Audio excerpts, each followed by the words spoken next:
Selamat pagi Sobat Humas, bersama lagi dengan saya AKBP Cecep Susatya, Kasubdit Multimedia Bid Humas Polda Jatim dalam acara Podcast Polda Jatim.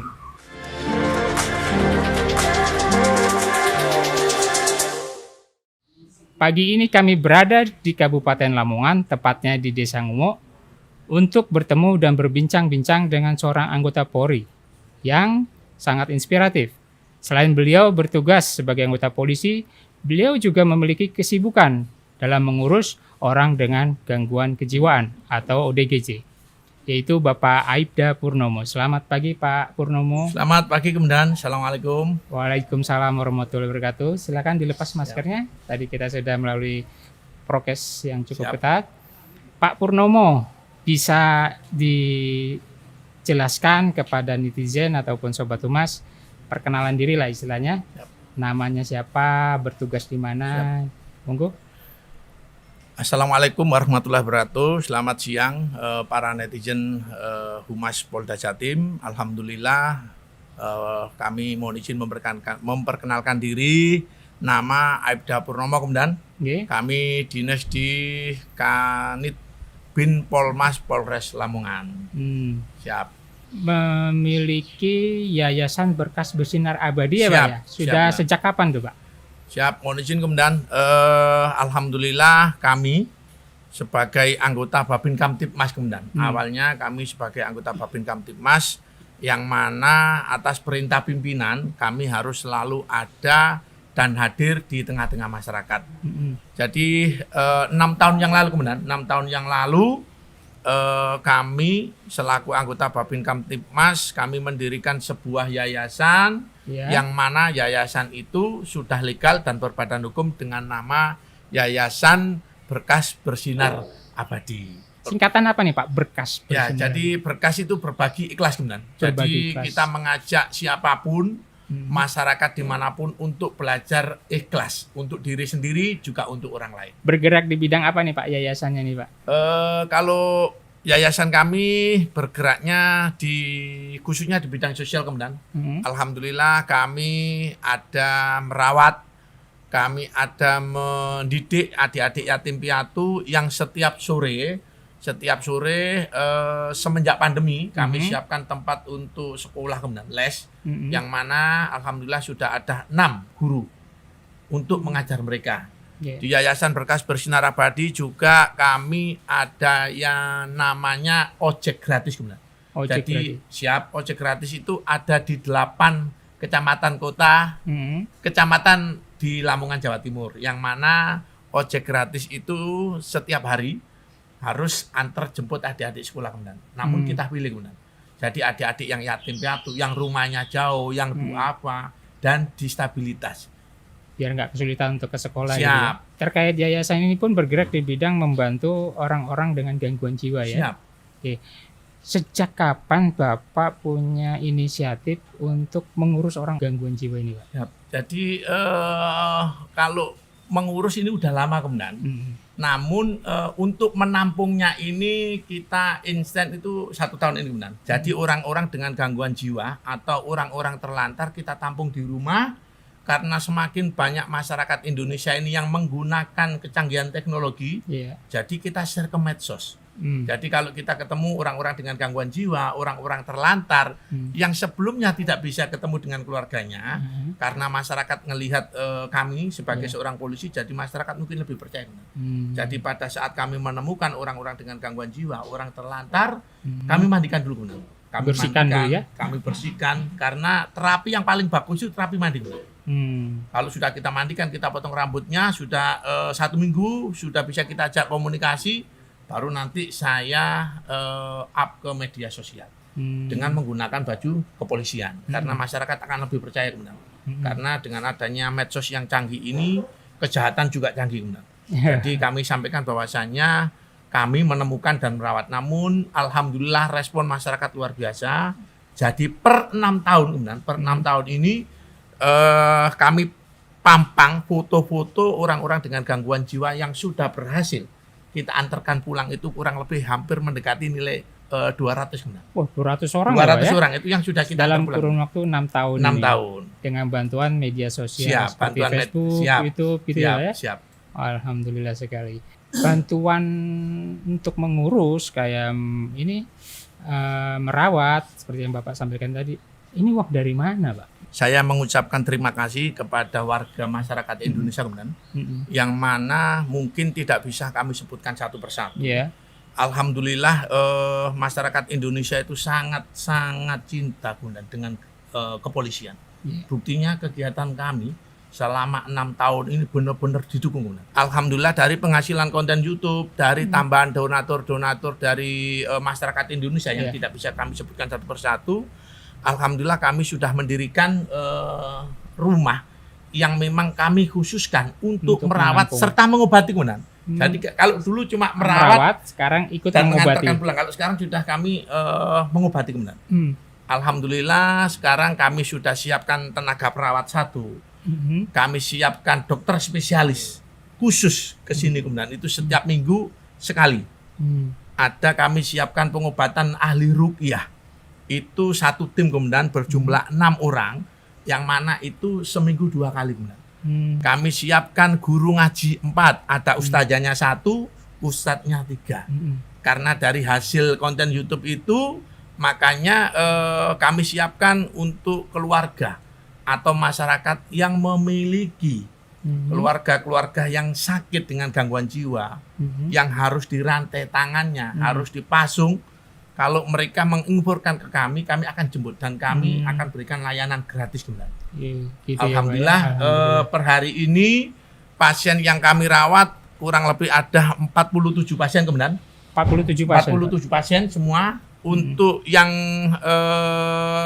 tidak berbayar, kita jamin gratis seluruhnya itu ada 19 masuk 1 berarti 20 Komandan. Jadi karena kekuatan media sosial, begitu ada orang gangguan jiwa, ada orang terlantar di jalanan, mereka langsung menghubungi kami Komandan. Mudah ya Pak ya jadinya. Mudah, siap. Jadi untuk setelah menghubungi, kita jemput, kita rawat Komandan. Terus Pak, dari konten YouTube ini, saya pernah sempat lihat ya Pak ya konten YouTube Bapak. Itu Bapak mencarinya di pinggir jalan, di mana-mana, beberapa daerah juga ya Pak ya, sampai ke Jawa Tengah kalau nggak salah Pak ya. Nah, dari kegiatan Bapak ini, ada nggak peran dari dinas sosial setempat ataupun pemerintah daerah dalam memperhatikan program Bapak ini? Siap. Jadi kami mengucapkan terima kasih Komandan. Kami mengucapkan terima kasih kepada dinas terkait Komandan.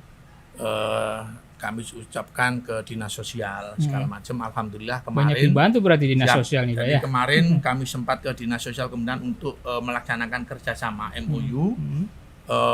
Jadi kami tidak minta apa-apa Komandan dari dinas sosial. Alhamdulillah kami juga tidak mau merepotkan. Kami cuma meminta bahwasannya untuk diberikan kemudahan Komandan.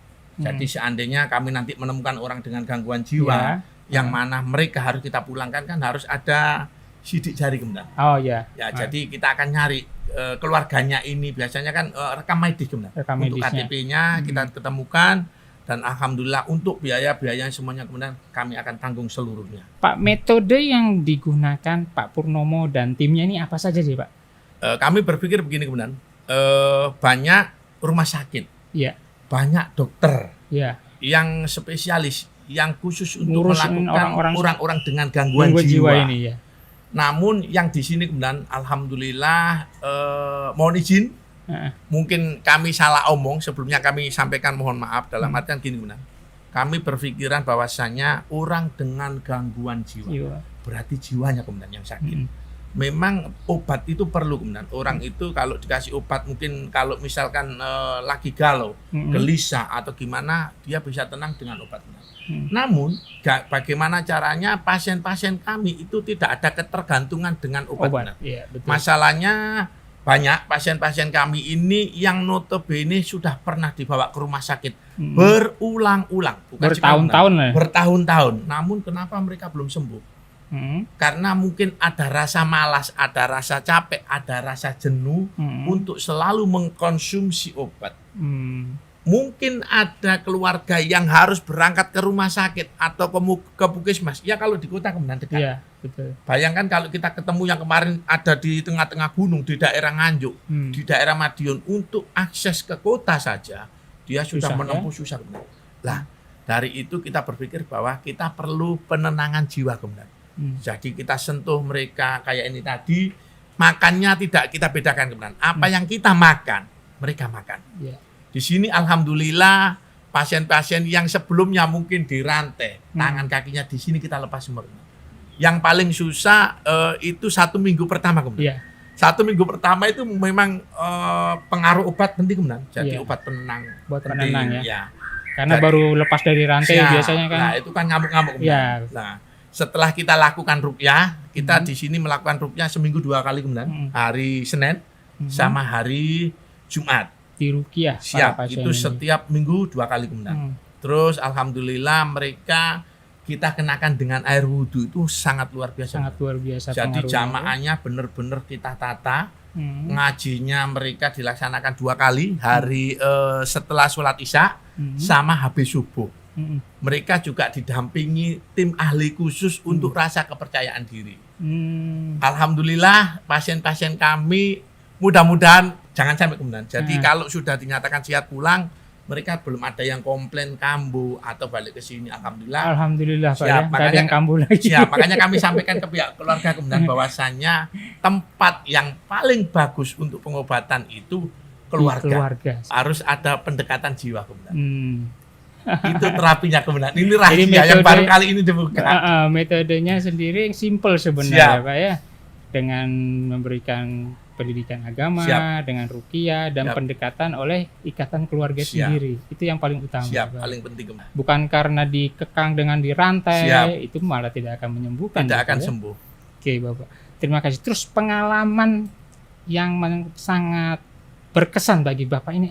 Kalau pengalaman kemudian ada yang pengalaman itu terjadi sebelum 1 minggu kemudian. Ya, jadi ada pasien itu yang marah-marah. Ada yang banting-banting barang-barang bekas segala macam itu pot-pot dibanting kemudian. Namun alhamdulillah karena pendekatan dan mungkin itu juga keajaiban dari Allah Subhanahu wa taala, selama 6 tahun di sini belum pernah ada pasien yang kelahi kemudian. Dan yang paling banyak kemudian kalau kita menemukan orang dengan gangguan jiwa yang usianya sudah mendekati 60 kemudian itu susah kemudian. Kebanyakan keluarga juga nggak mau. Udah usia tua, jadi perawatannya lebih ekstra ya. Siap. Kemudian Pak, untuk kasus-kasus yang Bapak rawat di sini ya, pasien-pasien ini, rata-rata penyebab mereka menerima gangguan jiwa ini apa saja sih Pak? Yang pertama, kalau pasien itu kita terima di mana dia dari ex kota. Saya nggak saya sebutkan kotanya kemudian. Oh, dari suatu kota ya, gitu dari sebuah kota yang mana kota itu banyak sekali pendekar. Ya, dia mungkin mempelajari ilmu segala macam, ikut pencaksilat segala macam. Dikasih amalan kemudian, mungkin dikasih amalan ya mungkin disuruh baca apa 10 karena mereka itu kepingin jadi pendekar yang lebih, yang ditambah amalannya ya, ditambah lagi amalannya akhirnya ngeblank kemudian. Ada beberapa mahasiswa juga di sini, insya Allah kita rawat 3. Di sini ini mungkin terlalu berpikir tidak bisa dipakai kemudian. Begitu dapat skripsi mendekati akhir, ngeblank kemudian. Ngeblank, stres. Ada 3. Ada 3. Gara-gara bikin skripsi stres jadi. Terus ada yang narkoba kemudian. Jadi diterima juga pasien-pasien yang ketergantungan narkoba ya Pak ya. Tapi kami tidak tahu kemudian kalau itu pasien ketergantungan. Taunya keluarga mereka memang mengalami gangguan kejiwaan. Oh, tanda-tanda kayak gangguan kejiwaan, tapi backgroundnya ternyata karena narkoba. Jadi mungkin orang tua tidak tahu bahwasannya mungkin anak-anaknya setelah pakai narkoba itu lebih kurang rasa percaya diri, lebih mengurung, jarang mandi. Akhirnya mereka kamar terus ya. Jadi akhirnya mereka menyampaikan ke kami bahwasannya anak mereka mengalami gangguan jiwa, depresi. Ternyata setelah komunikasi sama kita, dulunya pernah pakai segala macam. Alhamdulillah di sini bisa berhenti total. Bisa sembuh total. Bisa sembuh total. Kejiwaannya kembali normal ya Pak ya. Alhamdulillah. Kemudian Bapak, untuk ODGJ yang tadi katakan sembuh, alhamdulillah sudah tidak ada yang kembali ya Pak ya. Terus ada menerima ODGJ wanita juga Pak ya, saya dengar ya. Saya tadi yang ada yang hamil ya gitu ya.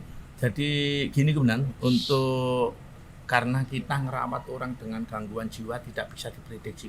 Iya. Jadi aslinya kami itu khusus untuk menampung, merawat dan mengobati orang-orang dengan gangguan jiwa laki-laki kemudian. Tadinya laki-laki saja. Laki-laki, namun kita nggak bisa memilih kemudian. Iya. Kadang-kadang kalau udah di lapangan kita ngelihat menemukan di jalan ada ibu-ibu, anak muda mungkin yang itu sudah, yang perempuan segala macam. Alhamdulillah kemarin kita sempat per hari ini yang kita tampung di sini kemudian ada 4. Ada 4 ya. Ya itu seluruhnya dijalankan kemudian. Tidak kita sampai hari ini yang tidak kita ketemukan nama alamatnya 2, yang 2 sudah ketemu, namun memang pihak keluarga nolak gitu ya. Bukan menolak kemudian. Yang mungkin lebih baik dirawat di tempatnya Pak Purnomo aja. Karena mungkin masih belum yakin ya Pak ya. Jadi alhamdulillah dengan adanya Mbak kita terbantu benar. Jadi ada yang bantuin masak. Ada bantuin masak ya.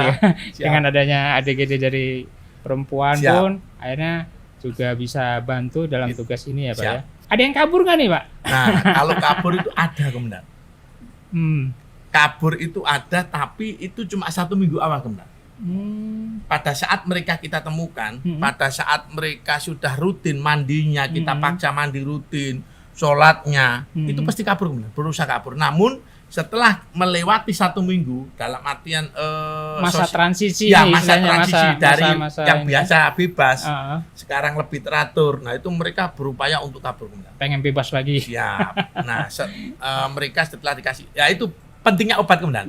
Jadi obat di awal itu yang mana menurunkan emosi yang biasanya marah-marah, dengan adanya obat itu mereka akan turun tensinya kemudian. Baru di situ kita kasih ruqyah, kita kasih pendekatan, kita ajak sholat, kita ajak komunikasi, pelan-pelan. Ada beberapa pasien yang dulunya kabur kemudian. Namun setelah nyaman kita tanya, sampai mau kabur lagi enggak? Mereka lebih nyaman nggak mau pulang. Mereka malah pengen di sini aja. Ya. Makannya teratur, enak-enak gitu. Hambatan yang paling berarti bagi Pak Purnomo ini? Untuk hambatan kita perlu tempat kemudian. Tempat ya. Kita perlu tempat, masalahnya semakin viral, semakin masyarakat mengetahui. Banyak yang tahu ada tempat jadi, pengobatan, perawatan ODGJ. Dan yang paling penting gratisnya itu benar. Oh iya. Ya, jadi kami sampaikan kepada warga masyarakat bahwasanya kami memiliki keterbatasan. Iya. Kami memiliki keterbatasan tenaga pengawas, kami memiliki keterbatasan tenaga kesehatannya juga. Jadi kita sampaikan ke masyarakat bahwasanya tidak semuanya bisa kita tampung. Nah kami alhamdulillah atas dukungan dari pimpinan kami juga kemudian, dari Bapak Kapolres, dari Bapak Bupati juga kemarin. Jadi alhamdulillah insya Allah dari berkembangnya hasil konten YouTube kemudian. Udah berapa subscriber Pak sekarang? Sudah hampir 1.200.000 kemudian. Waduh. Jadi kita kalah ini. Siap. Punya Gitu Mas kalah ini. Jadi masyarakat ngelihat kemudian bahwasanya masyarakat ngelihat insya Allah orang-orang yang di jalanan bukan hanya sekedar kita mandikan, bukan hanya sekedar kita bersihkan, bukan sekedar kita ambil kontennya saja kemudian. Karena masyarakat Indonesia sekarang sudah pinter. Jadi ngelihat ini bener nggak ini? Ya siap. Jadi kalau cuma dibuat istilahnya konten saja terus kelanjutannya nggak ada kan? Hasilnya dari konten itu kemudian kita alihkan memang untuk perawatan, untuk pengembangan perawatan mereka. Insya Allah kami nanti akan membuat tempat pengobatan, bukan rumah sakit teman, pengobatan terbesar se-Jawa Timur. Jadi untuk mengurangi rasa kecewa masyarakat kemudian kami berikan layanan gratis kalau ini benar. Layanan gratis itu kalau memang masyarakat yang memang benar-benar kurang mampu, kurang beruntung, boleh berobat di tempat kami setiap Senin dan Jumat. Berobat jalan gitu ya? Berobat jalan, dan itu kami berikan layanan gratis benar. Jadi dari ruqyahnya juga gratis, dari medisnya juga gratis. Semoga niat baik Pak Purnomo diberikan kemudahan oleh Allah SWT, oleh masyarakat. Dan masyarakat sini mendukung semua Pak ya? 47 tidak ada yang dirantai kemudian. Dan semuanya bebas kayak gini, tidak ada yang keluyuran kemana-mana. Karena mereka merasa nyaman. Kayak rumahnya sendiri. Ya. Untuk makan dia bisa ambil sendiri. Kalau misalkan siang makan boleh. 3 Kalau kali sehari. siap Komandan. Dan itu menunya beda-beda Komandan. Makan siang beda, Beda. siang malam beda. Bisa dicek langsung ke pasien-pasiennya. Malahan mereka pesan, request. Pak, saya pengen makan ini dong, begini ini. Dan kejadian lucu Komandan. Lucu, alhamdulillah sudah 6 bulan ini Ya. pasien-pasien kami yang benar-benar sudah kita anggap sehat, sebelum mereka kita kembalikan ke Keluarganya. keluarganya. Ya. Namun khusus yang punya keluarga Komandan, namun yang sebatang kara enggak. Pasti ditampung Kita tetap tampung ya. Jadi Suruh bantu-bantu juga di jadi sini. untuk bantu-bantu. Lah nanti kita siapkan tempat Komandan. Ada beberapa yang nantinya dia sudah tidak ingat keluarganya, sekarang ingat. Tempat tinggalnya ingat lah, nanti mereka kita kembalikan, namun kita bekali Komandan. Bekali usaha yang mana nanti mereka akan kembali benar-benar bisa bergaul dengan masyarakat. Benar-benar bisa mandiri gitu ya. Terus untuk sholat Jumat kemarin sempat warga takut Komandan. Pak, kok pasiennya diajak sholat Jumat di masjid? Di masjid di luar gitu ya. Oh jauh Komandan, masjidnya lumayan. Mungkin dari sini 200 meter. Nanti kalau ngamuk kayak apa? Jadi saya sampaikan bahwasannya ucap itu doa Komandan. Jadi kalau memang kita bisa berucap baik, bagus, kenapa lebih kok? baik positif lah. Alhamdulillah pasien-pasien kami, bayangkan 47 pasien Dibawa kita ajak semua. sholat ke sana Komandan. Bareng. Dan itu saya bimbing Komandan, saya yang di depan.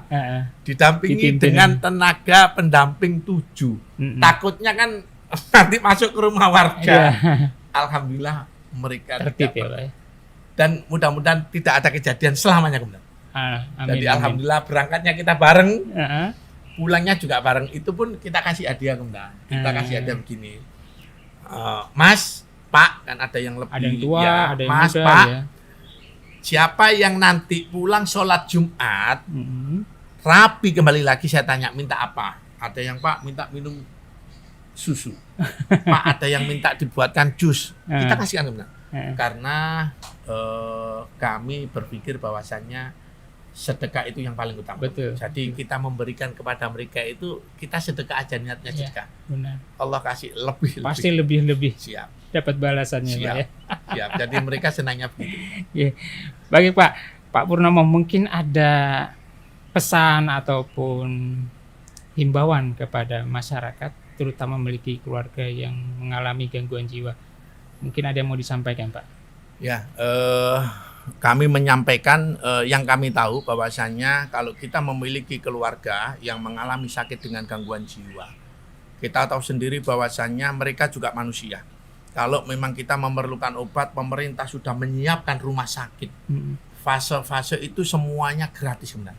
Namun karena mungkin itu tadi Komandan, merasa jenuh harus pergi ke rumah sakit setiap bulan untuk mengambil obat. Ketergantungan obat, kalau nggak minum obat akhirnya kumat, akhirnya kambuh lagi.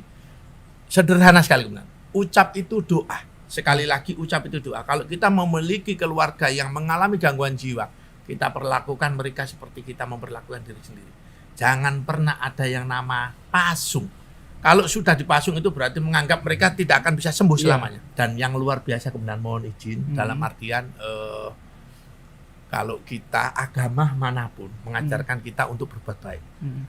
Saya punya berprinsip, punya pikiran bahwasannya kalau kita menolong orang lain Komandan, sedang orang lain yang kita tolong itu tidak mengucapkan rasa terima kasih ke kita pasti marah Komandan.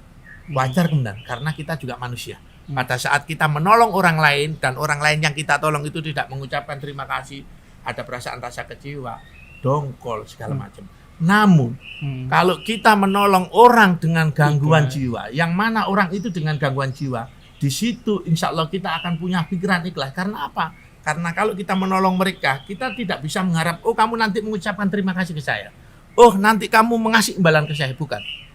Disitulah insya Allah muncul rasa ikhlas. Dan di mana ada rasa ikhlas, keajaiban datang. Jadi yang terakhir, kita bantu, kita tolong saudara-saudara kita, insya Allah Allah akan membantu, Allah akan menolong apa yang kita butuhkan. Akan membalas segala amal yang kita laksanakan. Demikian bincang-bincang kita pada pagi hari ini. Semoga rekan-rekan Sobat Humas bisa terinspirasi dengan acara podcast kita kali ini. Dan jangan lupa dukung channel kami dan juga channel Pak Purnomo. Apa Pak? Purnomo Channelnya? Belajar Baik. Purnomo Belajar Baik. Siap. Dan channel kami Bitumas Polda Jatim. Jangan lupa subscribe, like, dan share. Terima kasih. Wassalamualaikum warahmatullahi wabarakatuh.